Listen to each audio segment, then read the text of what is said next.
Olá pessoal, boa noite, tudo bem com vocês? Como passaram a semana? É um prazer dar início então à nossa terceira aula sobre organização do trabalho docente, né? Nos anos iniciais, falando então do ensino fundamental. Na aula passada, nós tivemos a oportunidade de discutir um pouco sobre os diferentes tipos de planejamento e no final nós falamos um pouco sobre o plano de aula. Na aula de hoje, então, o nosso foco de discussão será o quê? A aula propriamente dita.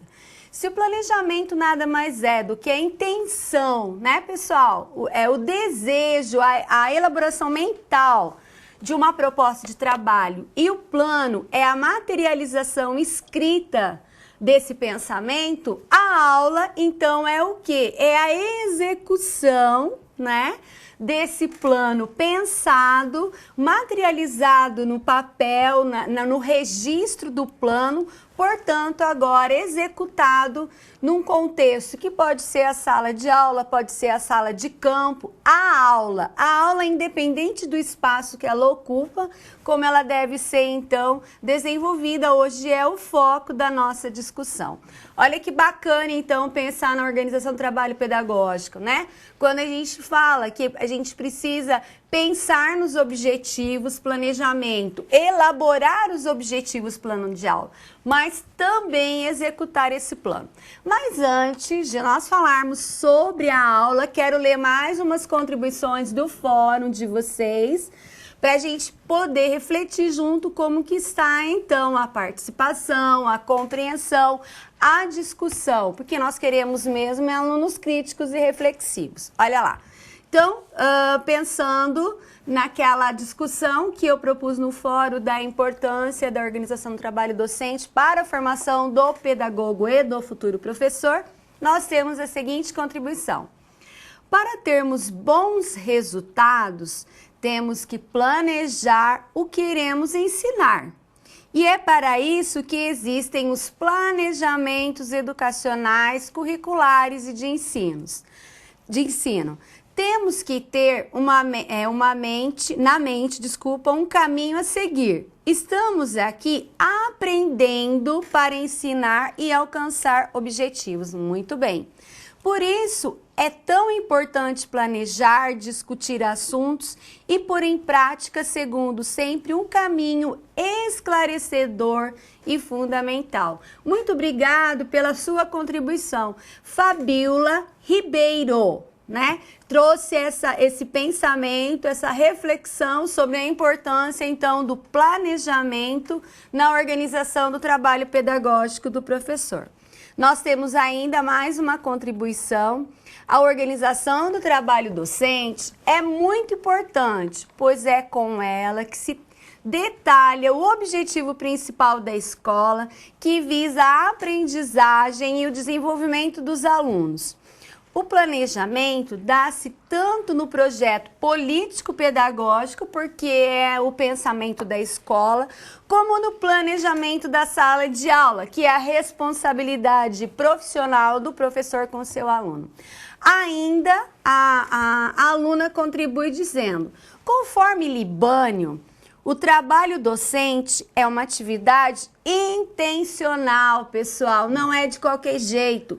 É planejada conscientemente, visando atingir objetivos de aprendizagem, ok?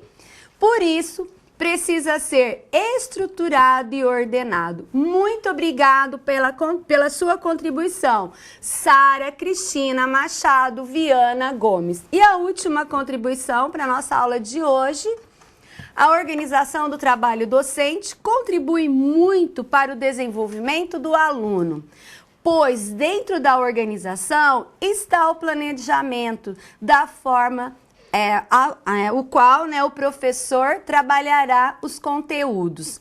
Assim, os alunos irão adquirir um conhecimento diversificado. Muito obrigado pela sua contribuição, Samuel Alves da Rocha. Continuem fazendo as suas postagens. Essa semana eu vou propor mais uma reflexão, né? Não só da organização, mas de tópicos específicos da nossa aula, para a gente poder trazer mais contribuições, então, para a nossa teleaula. Pessoal, primeiro, dando continuidade, eu queria pedir desculpa que na semana passada eu não consegui entrar no chat atividade, então eu não fiz nenhuma interlocução com vocês em relação ao plano de aula. Mas tenham aquela sugestão que a gente encaminhou como um caminho para a elaboração do seu plano de aula, então, agora no estágio que você vai efetivar. Cuidados essenciais. Um objetivo específico, sempre, todo objetivo, ele deve ser iniciado com um verbo, com uma ação. O objetivo específico, a ação é do aluno. Então, é apontar, descrever. Olha, se vocês forem na web aula 1, tem todos os verbos de interpretação, os verbos de ação, os verbos de cognitivos, os verbos que levam à análise, à indicação. Tem várias sugestões de verbos que vocês podem utilizar no seu objetivo específico. Lembrando que todo objetivo tem que estar voltado para o conteúdo. Então, a pergunta é: quem é o meu aluno? O que eu quero ensinar? O meu conteúdo hoje é a aula. Qual é o meu objetivo? Que ao final da aula vocês compreendam os diferentes tipos de aula que podem ser utilizadas no seu planejamento e no processo de ensino-aprendizagem com o seu aluno. As estratégias é o como você vai envolver o aluno, qual atividade que você vai propor, a fim de ter a participação do seu aluno e, portanto, atingir o seu objetivo de ensino e não só de participação, ok? Bom, na nossa aula de hoje, nós vamos falar de avaliação e eu quero que vocês prestem muita atenção agora. Pessoal, parem tudo que vocês estão fazendo e prestem muita atenção no que eu vou falar agora, tá? Para vocês não se equivocarem, tá? E fazerem a maior confusão no nosso chat. A minha aula de hoje vai ser até às 8h35.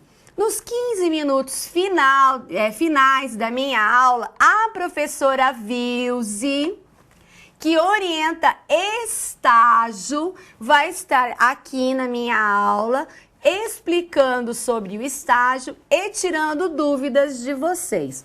Portanto, agora prestem muita atenção na minha aula de hoje, porque as suas preocupações em relação ao estágio serão, então, respondidas com a professora Vilze no final da minha aula. Tudo bem? Não confunda, então, o meu chat agora com estágio. Vocês vão ter esse momento para perguntar para a professora Vilze. Tudo bem? Vamos na tela, então, pessoal, que o tempo é curto e o conteúdo é extenso. Vamos para a tela pensar um pouco sobre o que vem a ser a aula. Olha lá, Libânio diz, né? José Carlos Libânio, da didática, diz que a didática, ela vem encaminhar, então, como nós vimos, a didática vem organizar o quê? A ação docente do professor. Vem organizar o nosso trabalho. E é nesse livro do Libânio, né, que a gente, então, fica como referência para vocês e vem trazer, então, essa discussão da nossa aula. Nós temos esse livro na nossa biblioteca digital. Também acessem ele, façam a leitura que vai contribuir bastante com a compreensão de vocês.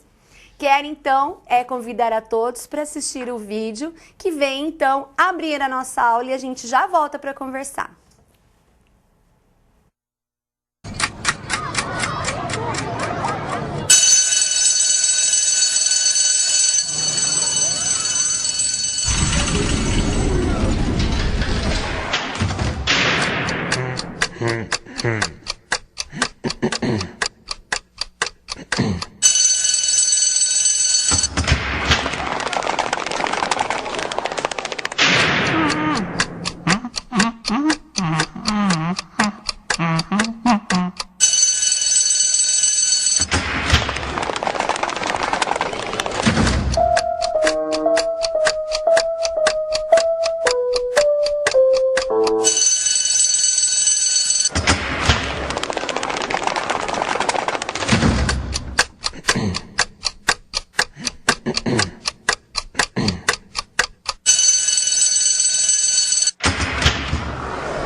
Então, pessoal, nós podemos ver, né, várias possibilidades de aula ali, né? Então, qual será que é o objetivo desse professor? Como ele concebe o aluno ao trabalhar dessa forma tão mecânica, né?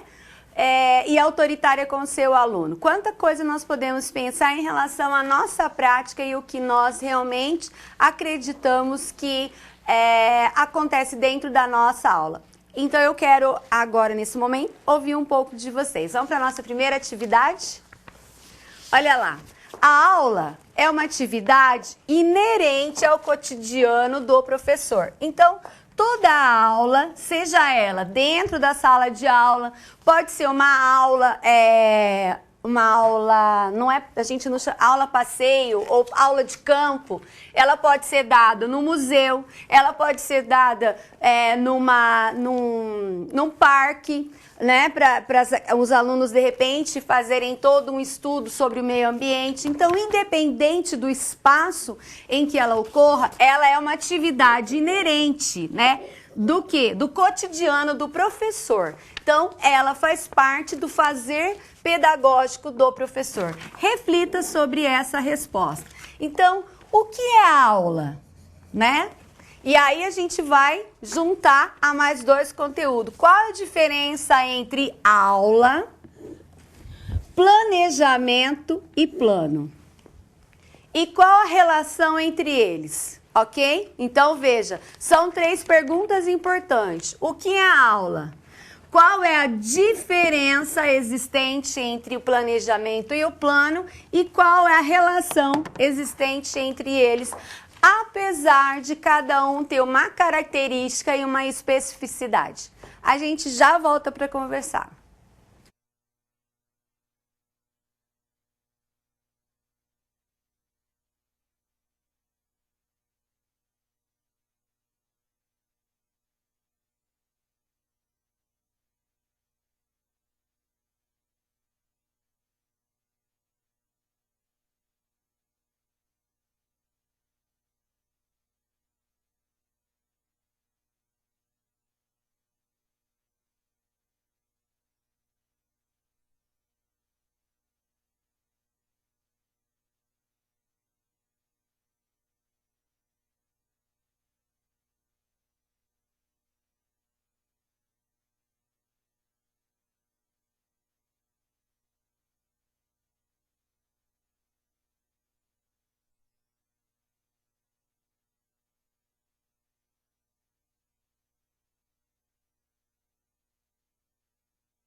Vamos lá, pessoal? Nós temos contribuições, então, de Ilhéus, Bahia. Boa noite, muito obrigado pela participação. Bom, as alunas respondem, né? A aula é onde acontece a ação de ensinar e aprender. O plano é o registro, isso, e o planejamento é a reflexão. A aula é o ato de colocar em prática o que foi planejado. Planejamento é a organização mental do que pretendemos fazer. Plano é o registro do que foi planejado. Acho que foi copiado a mesma coisa. Desculpa, pessoal. Isso daí a gente sabe, né, pessoal? E a relação e a diferença? A igualdade e a diferença. Vamos lá? A aluna Thaís diz: a aula é onde acontece a ação de ensinar e de aprender, e a execução com o objetivo de atingir a aprendizagem. Já o plano é registro concreto e material. Planejamento é a reflexão, a previsão do que irá acontecer. Todos esses pontos estão interligados, são dependentes. Ok, então a ligação é que eles não acontecem, um não acontece sem o outro, tá? Mas é importante que a gente entenda que eles têm características. As diferenças é que eles têm especificidade. Se planejar é pensar, plano é registrar e aula é executar. Tudo isso está intimamente ligado para que aconteça o processo de ensino e aprendizagem. Tudo bem, pessoal? Então, a diferença são as suas especificidades. E a relação é que todos eles interdependem para o sucesso da aprendizagem do aluno. Vamos para o nosso próximo vídeo? A gente já volta. Mi mamá me ama. Mi mamá me mima. Uy, me cacho. Mi mamá me ama. La felicito, señorita. Ya sabemos que usted tiene una mamá que la mima mucho, que la ama mucho. Una mamá excelente. Ahora, por favor, ¿quiere enseñarnos cosas realmente importantes?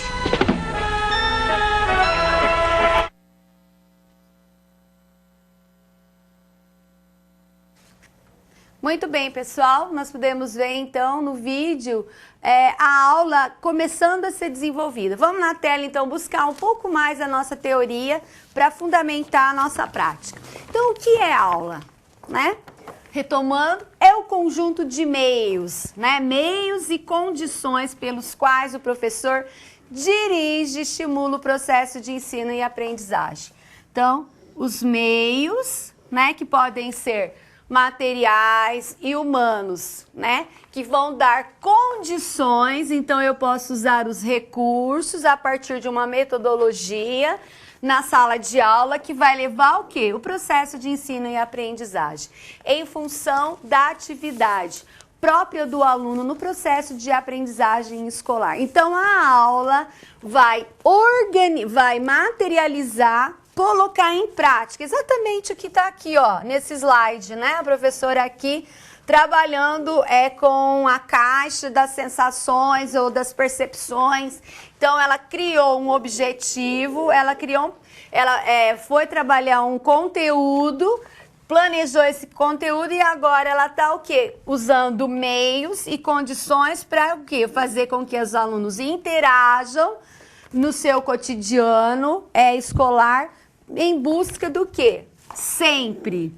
Toda ação e reflexão docente tem que buscar a aprendizagem do aluno. A próxima, por favor. A aula possibilita o encontro entre o aluno e a matéria. Aqui está a relação escolar. Nós sabemos que a sala de aula, pessoal, não é o único espaço de aprendizagem. Nós aprendemos em todos os contextos da nossa vivência. Aprendemos na nossa casa, aprendemos no nosso bairro, aprendemos no clube, na igreja. A aprendizagem está posta desde a hora que a gente acorda até a hora que a gente deita para dormir. Ok. Só que a relação aluno-matéria, aluno-conteúdo escolar, isso acontece dentro da escola por meio da organização do trabalho do professor a partir da aula. Vamos lá na tela continuar? Então, contextualizando esse pensamento, olha lá. Preparada didaticamente. O que é uma organização didática? Pensada, intencionada, construída, elaborada no plano de ensino. Então, é uma ação pensada e estruturada para ensinar. Isso tudo presente aonde? Num documento chamado plano de aula, ok? Continuando. É toda a forma didática, organizada e dirigida direto ou indiretamente pelo professor. Então, veja, olha que bacana quando a gente fala direto e indiretamente. Então, a aula é toda a forma didática, pensada, elaborada, dirigida, direta e indiretamente. Hoje nós estamos numa aula organizada por mim direta. Mas quando vocês vão para a web aula é indiretamente, só que mesmo de forma indireta, né? Não com a minha participação efetiva nessa troca dialógica que a gente faz com as perguntas e com o chat, também o meu objetivo é que vocês o quê? Aprendam, ok? Tendo em vista o ensino que leva à aprendizagem. Toda situação didática na qual se propõe objetivos educacionais, conhecimento científico, resolução de problemas, desafios com fins instrutivos e formativos. Então, a escola tem também situações que vai instruir o aluno quando a gente tem técnicas a serem aprendidas, mas também e principalmente formar conceitos, opiniões, ideias, posições e atitudes. Se criam, se desenvolvem e se transformam as condições necessárias para que o aluno assimile conhecimento, né? Então, quando a gente pensa em assimilação, a gente lembra aqui de Piaget, quando ele contribui com a teoria, falando que o aluno precisa, então, assimilar para generalizar, né? Então, ele vai, diante de um novo conhecimento, buscar conhecimentos prévios em relação ao que está sendo proposto, desajusta, assimila e, portanto, aprende e reelabora conhecimentos. E aí, quando o indivíduo constrói novos conhecimentos, ele adquire novas habilidades, que são conteúdos, portanto, gera novas atitudes. Aí, então, convicções, ideias, pensamentos, posições desenvolvem a capacidade cognitiva, né? Que é de refletir, analisar, discutir, propor, contrapor. Então, veja, a todo momento nós estamos vendo, e se a gente for perceber, os slides eles se repetem nos seus conceitos, que o plano de aula, o planejamento, o plano de aula e a aula só tem um único objetivo: organizar a nossa ação de ensinar. Quando o professor ensina bem, o aluno aprende mais, ok? Eu acho que essa frase ela é fundamental para caracterizar a responsabilidade docente. Quando o professor ensina bem, o aluno aprende mais. Portanto, para o professor ensinar bem, ele precisa o quê? Ter responsabilidade, comprometimento com a ação do processo de ensino e aprendizagem. Esse comprometimento, essa responsabilidade é materializada no planejamento, no plano de aula, portanto, vai organizar a estrutura, né, da sala de aula quando ele vai trabalhar, ok? Vamos na tela, então, pensar um pouco mais sobre a nossa aula de hoje. O que é importante nós lembrarmos? Que apesar de toda, né, depois de toda essa contextualização da aula, da sua importância, das características, da importância dos princípios, é fundamental, não interessante, mas fundamental, que a gente compreenda e construa conhecimentos no sentido de que quais são as características gerais de uma aula. Então, cada aula é uma situação didática específica, tá? Isso aqui eu quero falar um pouquinho para vocês. Na qual devem ser considerados e combinados os objetivos, sempre. Os conteúdos e os procedimentos. Normalmente, esse arranjo já é previsto e elaborado no plano de aula. Então, duas questões importantes. Por que específica? Por mais que eu trabalhe, né, e o conteúdo curricular, ele não modifica de um ano para o outro, o que modifica são as pesquisas, o enfoque, a formação continuada do professor, o seu aperfeiçoamento, sua atualização, né, em relação àquele conteúdo. Então, por mais que eu dê essa aula hoje, o semestre que vem, com certeza eu vou dar de novo, porque ele está dentro de uma grade curricular, né? E eu não mudo a grade, né? Isso já é organizado. Eu tenho que lembrar o quê, pessoal? Que eu não posso fazer igual antigamente, que tinha os caderninhos, né? Amarelinho, que o professor fazia. O mesmo objetivo, o mesmo conteúdo para a mesma turma durante 10 anos. Então, cada ano passava a turma pelo professor e ele tinha os mesmos objetivos. Por que que não pode? Cada turma é uma turma, cada aluno é um aluno, cada momento histórico é um momento histórico. Então, cada planejamento, por mais que seja o mesmo conteúdo, primeiro eu tenho que pensar quem são os meus alunos, né? O que eu quero que eles aprendam. Isso que é importante. E toda aula, né, precisa ter objetivo, senão eu transformo o meu plano de aula e a minha aula em uma lista de atividades que não tem objetivo de fazer o aluno aprender, porque eu não sei o que eu quero ensinar. Se eu não tenho objetivo, eu não sei o que ensinar. Se eu não sei o que ensinar, o aluno não tem que aprender. E aí a minha aula nada mais é do que uma ocupação do tempo acadêmico, aonde o aluno faz atividade e não sabe por quê e para que está fazendo aquilo, ok? Na tela, então, continuando.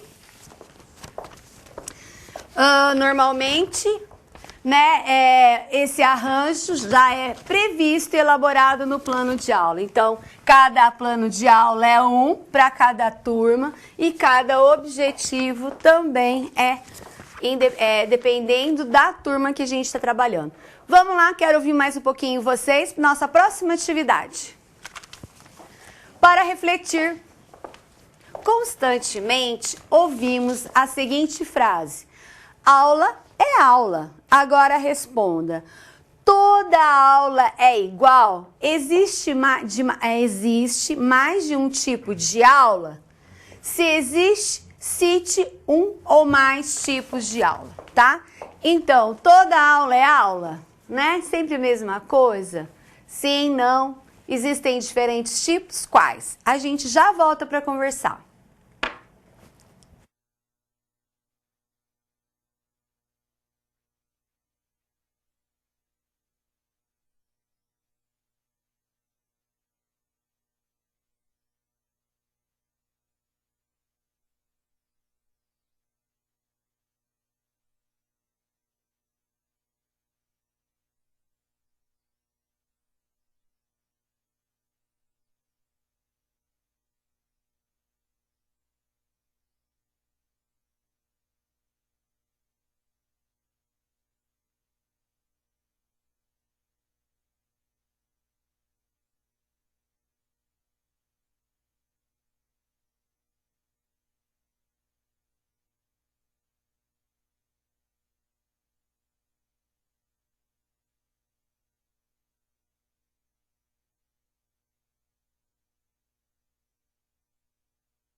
Vamos lá, contribuição então. Nenhuma aula é igual, pois a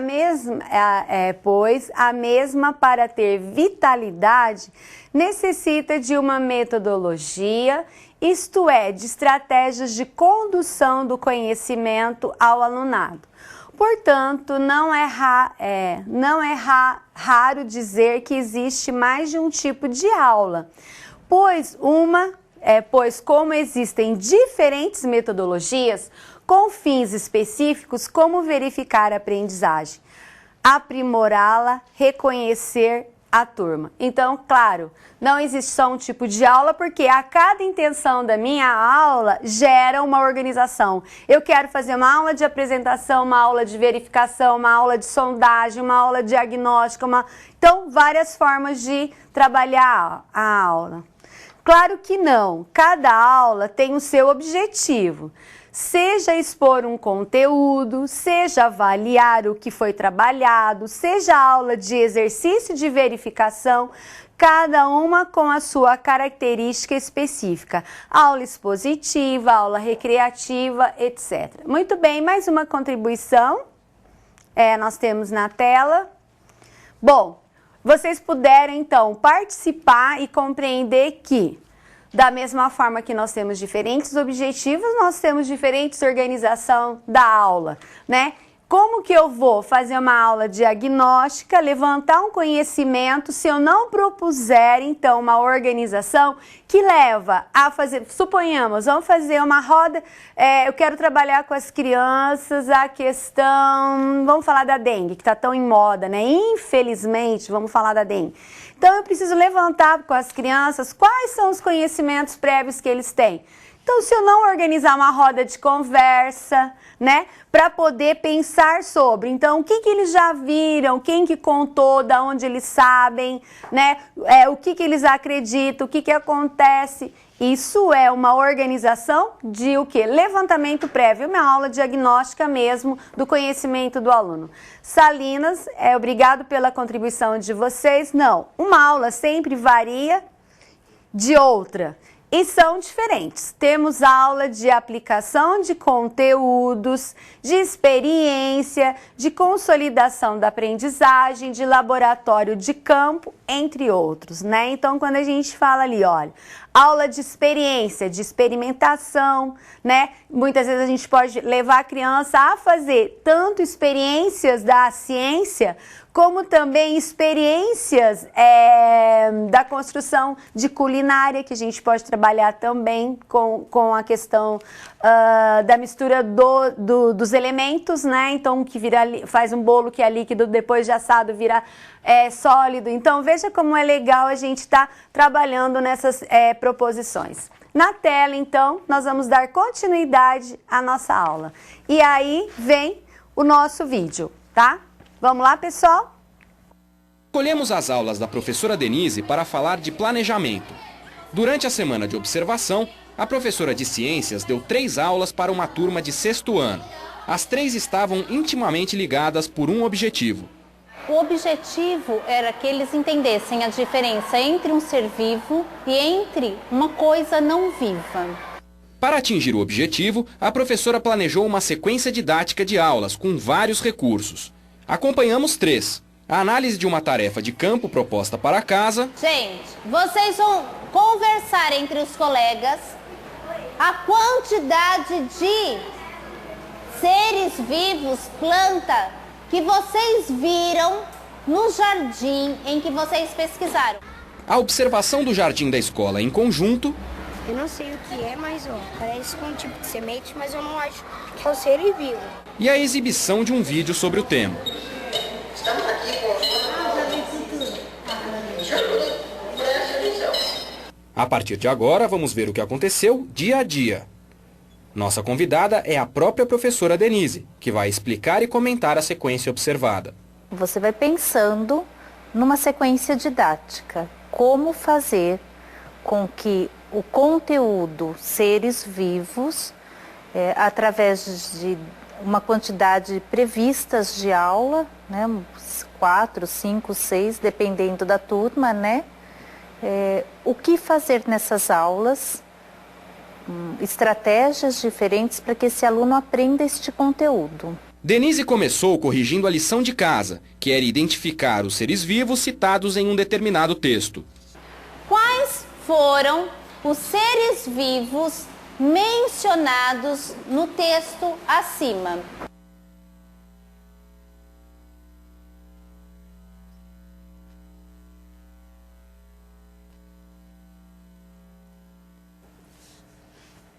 Bom, nós podemos ver então que uma organização do professor dentro, né, desse exemplo de trabalhar então os seres vivos é a sequência didática, né, onde o professor levantou os conhecimentos do aluno, né, eu até anotei para a gente poder pensar.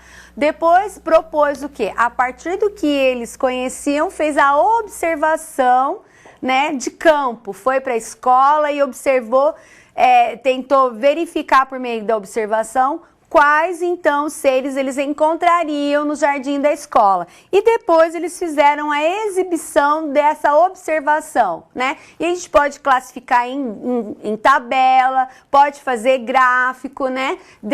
Dessa coleta de dados dentro da sala de aula. E o professor vai organizando. Então, veja. O que é importante lembrar? Para cada aula, ela teve o quê? Uma organização didática em relação à atividade. Por quê? Porque se era de levantamento de conhecimento, ela tinha, então, que naquela aula abrir para a problematização do assunto, né? E a discussão e apresentação do que eu sei. Na segunda, era o quê? Então, a partir do que vocês já sabem, vamos fazer uma observação do nosso contexto. Então, o que tem na nossa escola? Foram, então, para o parque. E depois, da coleta, da identificação, fizeram o quê? A exibição dos dados coletados e daí a discussão e análise desse. Tudo bem? Vamos na tela, então, para dar continuidade à nossa aula. Olha aqui. Né? Então, Libânio traz para a gente, no seu livro Didática, os tipos de aula. Nós temos, então, a aula de preparação e introdução da matéria no início de uma unidade. Então, essa aula aqui, geralmente, a gente levanta os conhecimentos prévios do aluno, né? Hoje em dia, com a internet, com os meios de comunicação tão acessíveis à criança, não dá para a gente chegar dentro de uma sala de aula achando que os nossos alunos não sabem nada. O que os nossos alunos não sabem do que nós vamos ensinar? Não sabem o conhecimento científico, não sabem as formas corretas, podem até saber a prevenção, vamos pensar lá do mosquito da dengue. Podem saber até a forma de prevenção, de jogar água fora, não deixar os vasinhos, mas não sabem o nome do mosquito, muitas vezes, eu estou falando que eles não sabem, muitas vezes eles podem não saber da onde que veio, quais são os sintomas, quais são as consequências, o quanto já aumentou a quantidade de casos, qual é a consequência disso. Então, isso chama-se conhecimento científico. Então, eu preciso levantar o conhecimento do senso comum. Na tela, continuando, nós temos, então, olha lá. 2. A aula de tratamento mais sistematizado da matéria. Portanto, se aqui eu levantei os conhecimentos prévios do senso comum do meu aluno, aqui eu vou trabalhar mais o conhecimento científico, tá? E aí, a aula de consolidação, quer dizer, é a aula que a gente vai ver se, né, falando um pouco ou buscando um apoio mais à teoria vygotskiniana, aqui é o momento que a gente vai ver se a nossa mediação docente fez com que o aluno passe do conhecimento real, que é o conhecimento prévio, para o conhecimento científico. E aí, isso só é possível quando há o quê? Uma mediação docente com uma aula que faça com que o aluno, então, seja encaminhado para essa aprendizagem. Então, a aula de aplicação, né? Vê, então, se o aluno aprendeu mesmo, como que ele vai aplicar isso? O que mudou, então, na sua atitude e na sua forma de pensar? verificação da aprendizagem, não propriamente dito tenha que ser o que? Uma prova, né? Mas pode ser o que? Até uma experiência vivenciada pelo aluno que vai demonstrar para o professor se realmente o aluno compreendeu ou não e houve uma transformação na sua atitude e na sua postura em relação ao conhecimento adquirido. Aula de preparação e de introdução da matéria no início da unidade. Tá? Então, o que nós temos aqui? Olha, a preparação e introdução da matéria compreende atividades interligadas. Então, o professor precisa o quê? Preparar a aula previamente. O que eu quero ensinar, né? Como que eu vou levantar? Então, a preparação do aluno, a introdução da matéria, a colocação didática dos objetivos. Então, nessa aula aqui, o professor precisa organizar a participação dele e do aluno. Né? Vai introduzir a matéria falando do que ele tá... Lembre, no começo da aula, eu coloquei para vocês. Hoje a nossa aula é sobre aula. E aí, qual era o objetivo, então, que eu pretendo até o final da nossa aula?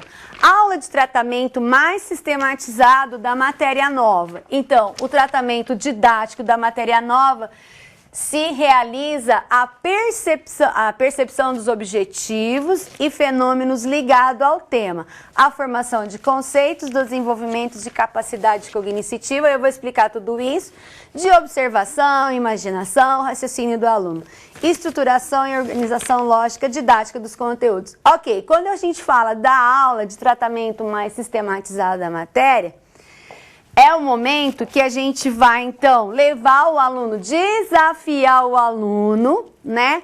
No sentido de propor atividades que ele precisa mostrar se o conhecimento trabalhado em sala de aula levou ele a construir novos conceitos. Olha, como que a gente faz isso com vocês? O nosso chat de atividade, depois da aula, é um caminho desse, porque aqui a gente faz o quê? Levando os conhecimentos prévios, eu faço a mediação do que vocês sabem, né? A gente sempre pergunta, o que vocês sabem sobre aula é isso, aula é aquilo. Aí eu trago o conteúdo científico, né? E hoje a gente tem um respaldo no livro Libânio. Bom, e eu faço a mediação entre o que vocês consideravam aula e o que é aula. E aí vem o quê? Uma atividade depois para a gente fazer o quê? Uma integração desses dois conteúdos e a construção de um conhecimento científico da matéria na aplicação sempre de uma atividade didática, ok? Na tela, então, nós podemos compreender ainda. Então tá, olha aqui, né? No tratamento da sistematização da matéria. Por quê? Porque eu só posso conceber que houve aprendizagem quando há o quê? O aluno tem capaz de estruturar, organizar, né, o pensamento através do quê? Da organização didática dos conteúdos. Aula de tratamento ainda, né, aproximação inicial do objetivo de estudo para se formar as primeiras impressões. Olha lá, a elaboração mental dos dados iniciais, tendo em vista a compreensão mais profunda. Então, a partir do conhecimento, o aluno consegue fazer abstração, generalização, consolidação de conceitos. Então, veja, gente, né, o que isso quer dizer? Isso quer dizer que simplesmente fazer atividade não quer dizer aprendizagem, ok? Aprendizagem pressupõe o quê? Diante de uma nova situação, o aluno ser capaz de usar aquele conhecimento que ele construiu e aplicar na situação que se vê à frente. Suponhamos, vou dar um exemplo bem claro. Um professor ensina, então, adição, né? Ou vamos pensar a subtração.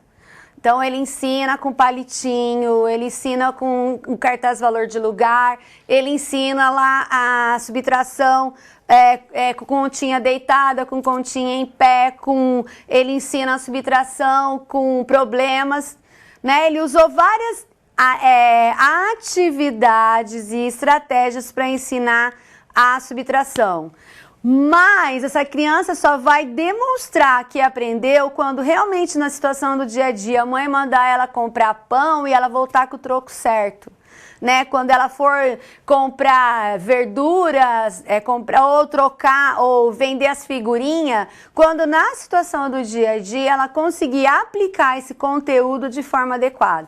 Então, fazer só as atividades não nos demonstram que houve a aprendizagem, ok? Na tela, então, o processo de aprendizagem ele é muito mais superior do que simplesmente o professor estar dentro de uma sala de aula falando para os alunos fazerem atividades. Então, a sistematização das ideias, conceitos, realizar tarefas teóricas e práticas e solução de problemas e aplicação. Veja, é aí que a gente fala da generalização, né? Então, eu só aprendo quando eu generalizo o conhecimento adquirido em sala de aula e esse conhecimento é aplicado no meu cotidiano. Como que eu vou saber que vocês aprenderam, né? O conteúdo da minha aula só na prova? Não, a prova é um instrumento. Okay? Mas eu vou ter certeza que eu consegui ser clara nas minhas aulas, que eu consegui ser uma professora que realmente faz a mediação docente na elaboração dos planos de aula de vocês no estágio. Quando vocês, ao escolherem a sala que vão fazer, né, então, o estágio na educação infantil, primeiro fizerem a pergunta para vocês. Quem são os meus alunos? São do berçário 1, berçário 2? É do maternal? É do pré-1, do pré-2? Bom, então eu já sei quem são os meus alunos. O que eles precisam aprender, não o que eu quero ensinar, tá? O que eles precisam aprender, tá? Qual é o meu objetivo diante desse conteúdo, tá? E quais atividades são significativas para os meus alunos? Porque eu posso falar que eu vou trabalhar literatura, contação de história para os meus alunos. Daí eu coloco todo mundo que nem soldadinho de chumbo assim, que nem respira e escuta a história, não pode perguntar nada e no final ainda tem que fazer um desenho, como se fosse um pagamento pela história ouvida. Então veja, né? Será que a estruturação da aula está propondo para o meu objetivo a ser atingido, a minha estratégia adequada para o meu aluno, para o meu objetivo e para o conteúdo? Ok, na tela ainda. Gente, eu sei que vocês estão saindo fumaça da cabeça. Eu sei. Sabe por que a nossa cabeça sai fumaça quando a gente é aluno de pedagogia? Porque ser professor não é fácil. Ser professor não é para qualquer um. Ser professor tem que ter muita competência, tem que ter muito estudo e junto a ele muita responsabilidade. Porque se o professor não for muito competente e muito comprometido, ele não vai mudar esse país. Ok, pessoal? E essa é a nossa responsabilidade com o nosso aluno. Aulas de consolidação. Então, eu vou consolidar, né, o aprimoramento dos conhecimentos e habilidade. Então, eu vou realmente referendar se meu aluno aprendeu, portanto, adquiriu uma nova habilidade. E quando eu construo uma nova habilidade, eu tenho condição de, então, ter uma nova competência. Tá? Sempre habilidade é conhecimento. Competência é a aplicação desse novo conhecimento. Envolve etapas de fixação da matéria. Claro, quando eu falo, né, da consolidação, eu quero ver se meu aluno aprendeu. Então, eu vou procurar fixar, é o que a gente vem falando, né? Se vocês observaram, todo começo de aula, eu retomo o conteúdo da aula anterior. Eu fiquei muito triste mesmo de não ter conseguido entrar no chat, porque eu gostaria de ter trazido questões de vocês do chat. Então, eu sempre retomo para fixar o que nós trabalhamos, destacar o que é importante. Por quê? Porque o professor também precisa o quê? Chamar a atenção do aluno para aquilo que é significativo na sua aprendizagem. Na tela ainda, inclui exercícios. Claro que inclui exercícios. Quando a gente fala em estratégia metodológica, são atividades, exercício, recapitulação, tarefa, né? Eu vou dar a tarefa de casa para vocês essa semana, entrar no fórum e responder uma nova problematização que eu vou deixar para vocês. Então já tem tarefa, não tem ainda porque eu não coloquei. Então eu vou dar uma nova tarefa de casa, vou recapitular algumas questões para vocês, né? Constitui oportunidade de estabelecer relações entre o estudado e a situação nova. Comparar os conhecimentos obtidos com os fatos da vida real. E aí, a todo momento, né, quando a gente fala de aula, de plano de aula, a gente está falando de vida real, a gente está falando do aluno, da escola, está falando da nossa atuação com ele e a nossa participação. Próximo. Consolidação da matéria. Né, então, a consolidação reprodutiva. Exercitação. O aluno utiliza o conhecimento em situações conhecidas. Consolidação e generalização. Isso é importantíssimo, a gente vai fazer uma discussão sobre isso. Os alunos aplicam os conhecimentos em situações novas, estabelecendo relação entre conceitos, analisam fatos e fenômenos e fazem ligação de conhecimento com situações novas e fatos da prática social. Vamos lá. A gente fez, no começo da aula, minha primeira atividade, ela foi de reprodução ou ela foi de generalização? Lembra quando vocês falaram lá? O que é aula? O que é planejamento e o que é plano, né? Eu fiz uma reprodutiva, eu só pedi para vocês falarem o que é, ou eu já busquei o que? Uma generalização. Quando eu falei quais são as semelhanças e quais são as diferenças desses três conceitos que nós estamos trabalhando hoje. Então, as diferenças é que eles são o quê? Interligados. Eles são indissociáveis, eles não se separam. Eles precisam acontecer para que realmente haja a aprendizagem. As diferenças é o quê? Cada um tem a sua especificidade, ok? Continuando na tela, então, consolidação criativa. Então, levam ao aprimoramento do pensamento independente e criativo. Na aplicação, busca-se estabelecer vínculos do conhecimento com a vida. Por isso que já fala a aplicação. É a mesma relação que eu falei para vocês do aluno que aprende a subtrair, mas não consegue fazer essa relação, esse raciocínio lógico-matemático na hora de comprar o pão, de comprar as coisas que a mãe pede. Da mesma forma, a aplicação da nossa aula vai ter que ser materializada no estágio de vocês. Promover oportunidade para que os alunos utilizem de forma criativa os conhecimentos, unindo teoria e prática, aplicando conhecimento na prática escolar e na vida social. A professora Vilze, né, a gente vai trabalhar muito integrado e ela vai vir falar do estágio, claro, de toda a organização técnica, mas a didático-pedagógica está intimamente ligada com a minha aula, né? Então, vocês vão conseguir realmente fazer um estágio de forma adequada se vocês colocarem em prática, compreenderem, entenderem. Então, usem, abusem do fórum, do chat atividade, tirem as suas dúvidas das minhas aulas para poderem realmente fazerem um estágio de qualidade. Bom, para aplicação, os objetivos da aula devem ser claros e adequados aos conteúdos. Claro, né? Se os objetivos não forem claros, eu não sei o que eu quero do aluno, e não forem adequados aos objetivos, é impossível do meu aluno aprender. Os conteúdos necessitam ser ligados a fatos e acontecimentos da vida social. Aqui eu quero abrir um parêntese para a gente discutir um pouquinho. Olha, quando né, o próprio Libânio traz isso, né, os conteúdos necessitam ser ligados a fatos e acontecimentos da vida social.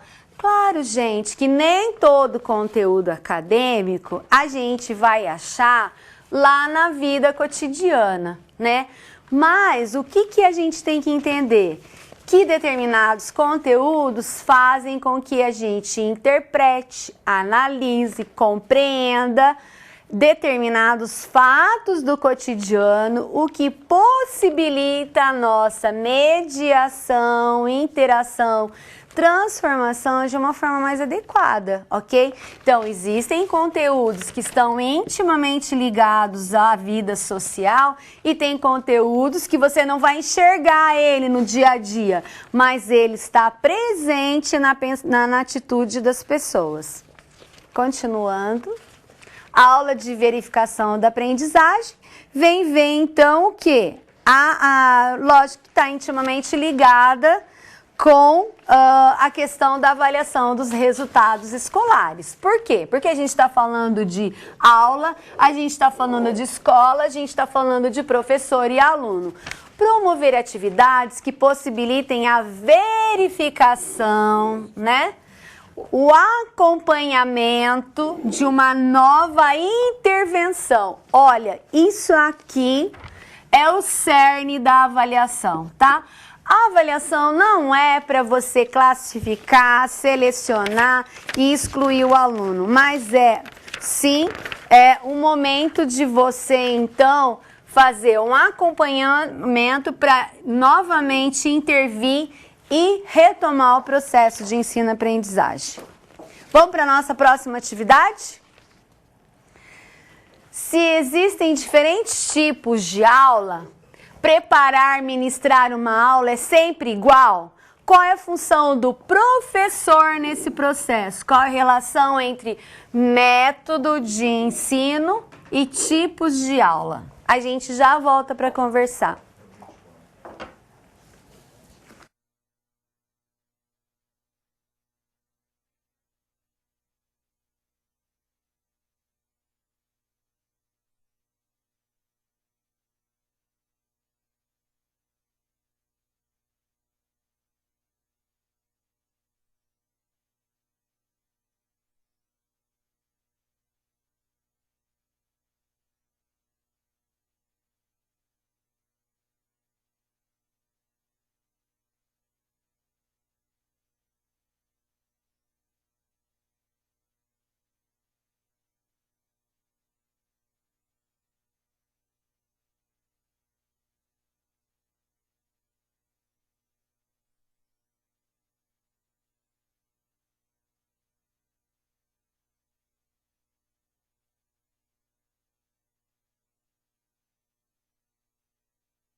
Vamos lá, gente, Dourados contribuindo, muito obrigado. Muitas vezes os professores acham mais fácil repetir o planejamento uma vez que deu certo em outra turma.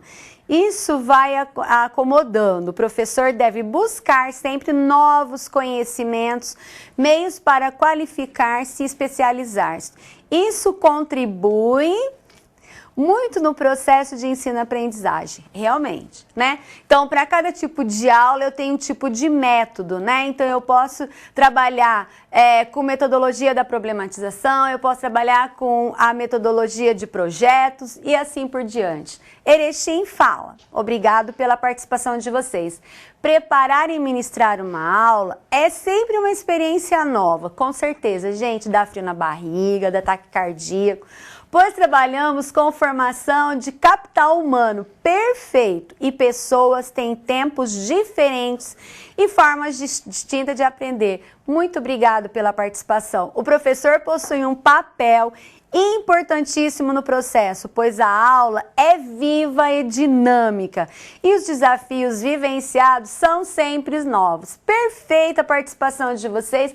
Muito obrigado pela contribuição. Coxim, existem variadas formas. Uma aula expositiva, por exemplo, muito questionada por conta de ser tradicional, é importante em vários momentos. A função do professor é promover a relação efetiva do que é aprender com a realidade do aluno.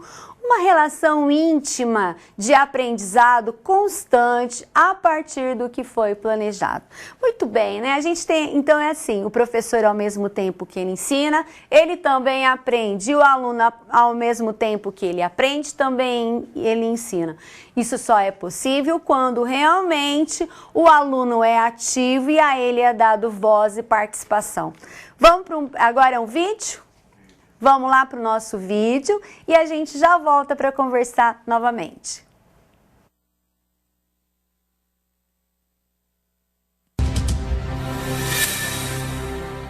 O professor da escola Alfeu Gasparini resolveu inovar na forma de ensinar matemática. Uma sala foi especialmente montada para que os alunos tenham prazer em aprender a matéria. É o projeto Curtindo Matemática. O ambiente foi todo decorado pelo professor Santilli. Para qualquer lado que se olhe, é possível enxergar matemática. Funciona como um grande cérebro, onde nós temos os alunos como os neurônios, né? E sempre pensando nas dificuldades, e essas dificuldades gradativamente vão trazendo melhora para ele.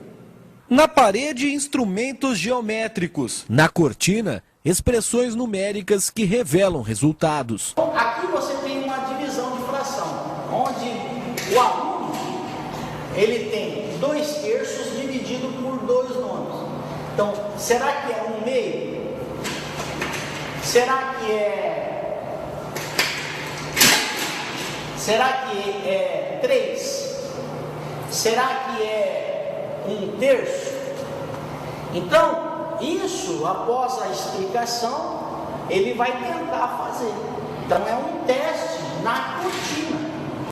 As ondas do rádio também ensinam matemática pura. No meu caso, eu peguei lá o comprimento, nós vamos deixar aqui. Então, o aluno, 850 centímetros. Eu quero que ele transforme, por exemplo, em metro. Então, ele vai dividir por 10, passou para decímetro. Divide novamente por 10, agora 85, chega no metro. Então, 850 centímetros, nós transformamos em 8,5 metros. Na maquete, uma quadra de vôlei. Que nada, é aula de matemática. O professor mostra que é possível sim ensinar teorema de Pitágoras através do esporte. Então, vocês puderam ver, né, que professor extremamente criativo, né? Foi possível a gente identificar o seu conteúdo, identificar o objetivo e ele usou o quê? A exploração, a vivência, a participação do aluno em atividades, né, realmente elaboradas para ele. Não vamos falar que é do cotidiano, mas tem muitas coisas do cotidiano que foram utilizadas dentro da sala de aula e que fazem o aluno refletir dentro da sala e fora da sala de aula. Bom, agora então a gente vai ver alguns diferentes tipos de método. Na tela, nós vemos então que tem, conforme o tipo de aula, né, escolhe-se o método. O método expositivo, elaboração conjunta, os alunos ocupados, né, ao mesmo tempo com o mesmo assunto. Então, lógico, o método expositivo ele é um dos métodos mais tradicional. Os alunos escutam e o professor expõe. Claro que, de certa forma, a gente está fazendo também, por mais que é dialógica a nossa participação no chat, tem momentos que vocês estão me ouvindo e tem momentos que, através da interação de vocês, eu estou ouvindo vocês. Mas o expositivo, muitas vezes, é aquele que só o aluno empresta a orelha, né? Ele não tem a participação do aluno, realmente ele se torna num método muito tradicional. É descartável a exposição? Não, não é descartável. Eu posso utilizar a exposição, desde que a partir dela eu posso utilizar a interação. O outro tipo de método que nós temos na tela, vamos lá, é o trabalho independente, trabalho individual, silencioso do aluno. Pode ser a mesma atividade para todos ou atividade diferenciada. Então, trabalho independente, né? Pode ser uma leitura silenciosa dentro de sala de aula, pode ser uma produção de texto, pode ser uma produção artística. Quando vocês fazem também as postagens no fórum, é uma atividade individual. Quando vocês leem, né, a web aula e respondem a avaliação virtual, também é uma atividade individual. Então, o aluno precisa ter trabalhos em que ele discute, mas ele também tem que ter um momento de aprendizagem, reflexão, ele com os pensamentos dele, com os conhecimentos prévios, a analisar, refletir, generalizar o conhecimento. Na tela ainda, nós temos também o trabalho em grupo, né? Os alunos resolvem em grupo um conjunto de tarefas. E vocês também têm, né, o portfólio individual e o portfólio coletivo, aonde a partir da construção de conceito, veja, gente, não tem como eu socializar aquilo que eu não conheço. Por isso, o trabalho individual de vocês, depois em grupo, porque a partir dos conceitos construídos, a gente vai, então, analisar e discutir como aplicá-lo no nosso cotidiano. Ainda na tela, vamos ver o próximo. O trabalho em laboratório, o professor realiza demonstração ou os alunos participam em atividade de experimentação. Aí o laboratório pode ser um laboratório de informática, pode ser um laboratório de química, pode ser a cozinha, o refeitório da escola quando a gente vai fazer uma experiência com alimentos, pode. Então veja, né, um laboratório também não necessariamente pode ser um laboratório, mas a gente fazer uma aula de experiência, né, construindo então a partir disso um laboratório. Continuando na tela. Trabalho de pesquisa. Os alunos realizam individualmente ou em grupo pesquisas em livros, jornais, revistas, periódicos, internets, um tema referente ao assunto da aula. Pode ser realizado nos laboratórios de informática, pode ser realizado nas bibliotecas, nos livros da família, aonde o aluno, o conhecimento, o conteúdo estiver lógico, atualizado e contribuir, então, com a aprendizagem do aluno. Veja, né? Então, o trabalho de pesquisa pode ser também uma entrevista, pode ser também uma pesquisa de campo, né? Tentar levantar quantos casos de dengue já tiveram ali no bairro. Então, a pesquisa pressupõe não só os meios teóricos, mas também práticos. Ainda continuando na tela, fica ali uma contribuição. A gente não pode ficar tão desanimado só porque as aulas vão começar segunda-feira, Felipe. Temos que reagir e entender que, afinal de contas, é para o nosso bem, isso mesmo. Eu sei que me enche, o que me enche não é ir o ano inteiro para a escola, nem estudar, nem a professora, nem a lição. Não é nada disso.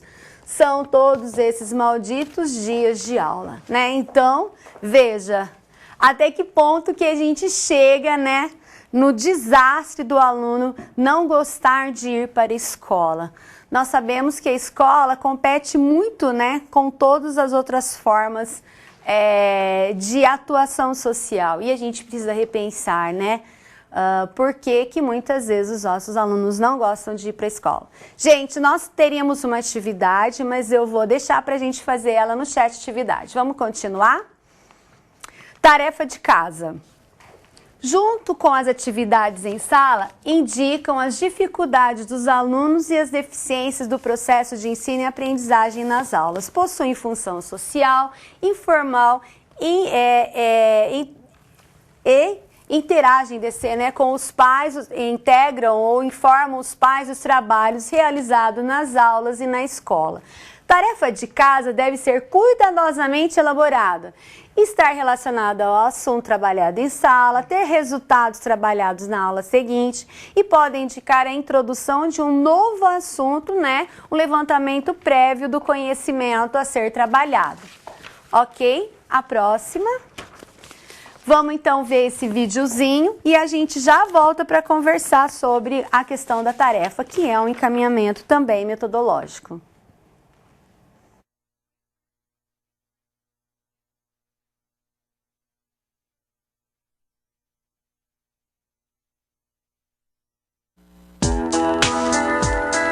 Seja falamos em escola do presente, seja falando em escola do futuro, na minha maneira de ver, a escola tem uma função que é específica dela, que é ensinar.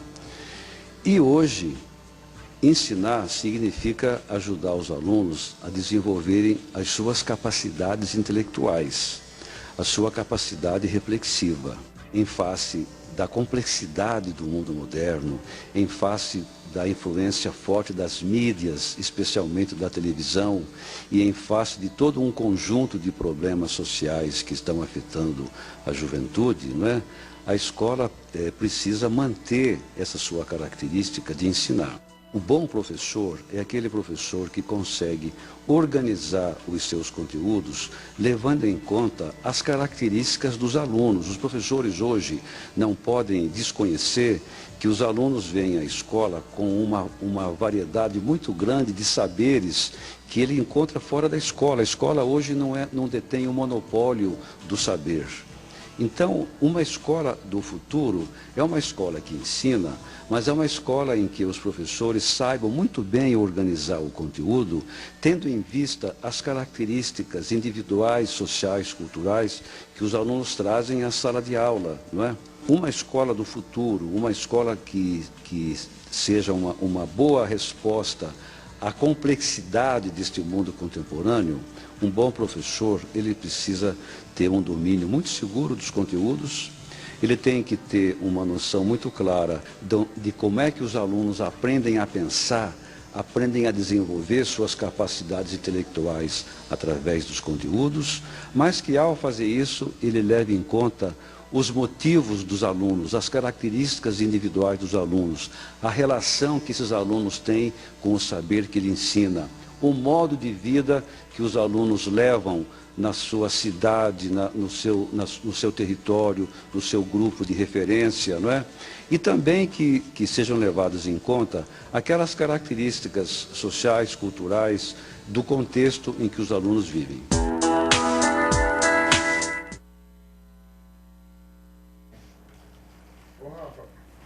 Bom, pessoal, né, como parafrasear Libânio, né? Libânio é Libânio, e ele traz, então, fechando a nossa aula, o que é ensinar e o que é aprender. E eu deixo para vocês, então, o último slide. Vamos lá?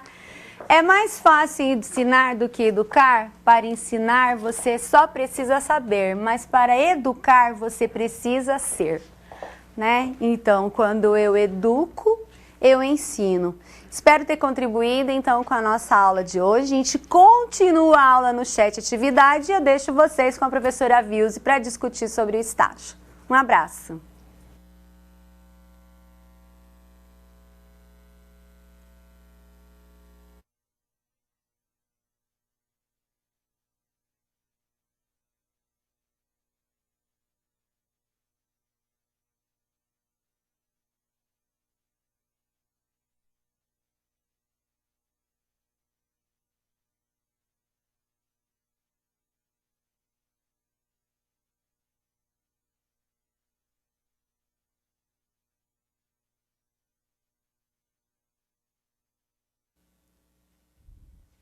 Olá, pessoal, boa noite. Estou aqui para falar com vocês sobre a disciplina obrigatória do semestre, que é a disciplina de estágio. A disciplina de estágio ela é tão importante quanto as demais. E aí, pessoal, sei que nós temos aqui um tempinho que a professora Marlisete ofereceu da aula dela para nós, mas assim, o que nós não conseguirmos terminar aqui, eu estarei no chat junto com a professora Marlisete, participando da atividade e também trabalhando aí a questão das dúvidas de vocês com relação ao estágio. Já no nosso fórum, o nosso fórum está aberto, já coloquei lá para vocês duas indicações que são muito importantes com relação ao estágio. A primeira delas é a organização da carga horária que vocês vão distribuir e discriminar lá na ficha de acompanhamento. Então, aqueles que já acessaram nosso fórum, já realizaram a leitura das informações que estão postadas, tenho certeza que já estão mais tranquilos. E se não estiverem tranquilos, nos colocamos à disposição para justamente deixarmos essa tranquilidade aí para que você vá para a instituição realizar seu estágio num momento muito especial, na qual teoria e prática vão estar juntas, você no primeiro momento observando e depois você realizando a intervenção. E nesse momento, o que é importante tratarmos também? O 5º e o 6º semestre. Nesse semestre 2015-2, vocês, tanto o 5º quanto o 6º semestre, estarão realizando o estágio na educação infantil. Então, numa instituição de educação infantil, ok? O que é importante considerar?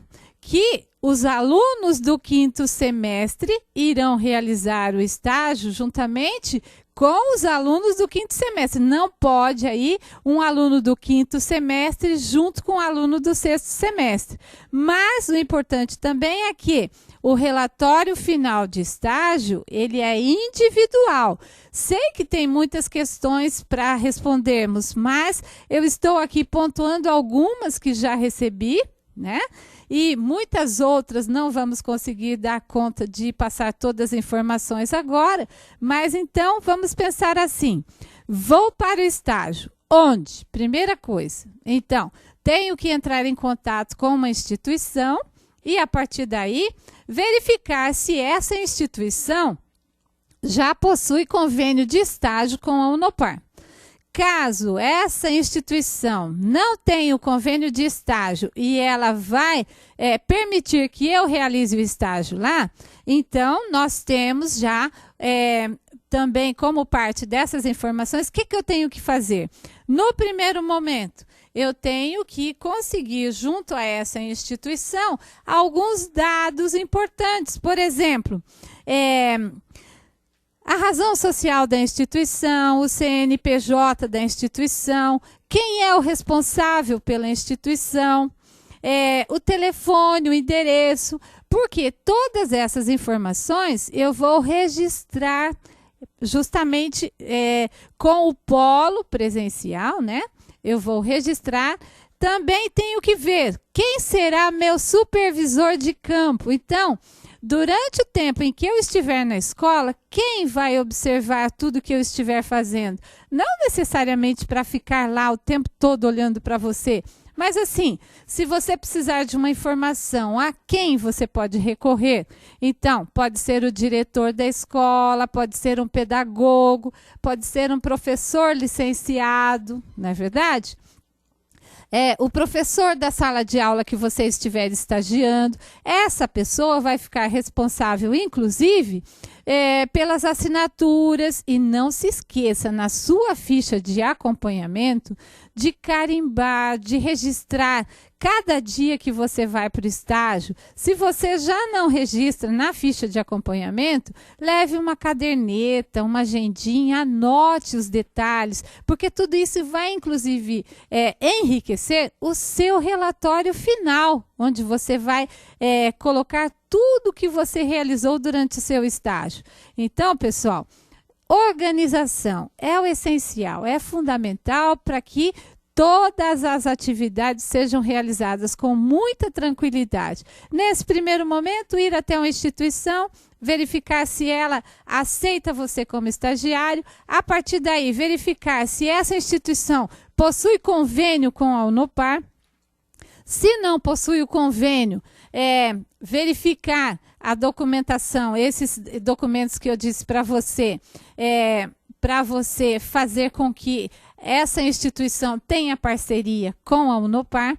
A partir daí, o polo vai entrar em contato com a nossa divisão de estágio, de convênios e estágio, né? E através do Qualitor, esse documento vai ser encaminhado para a divisão de estágio.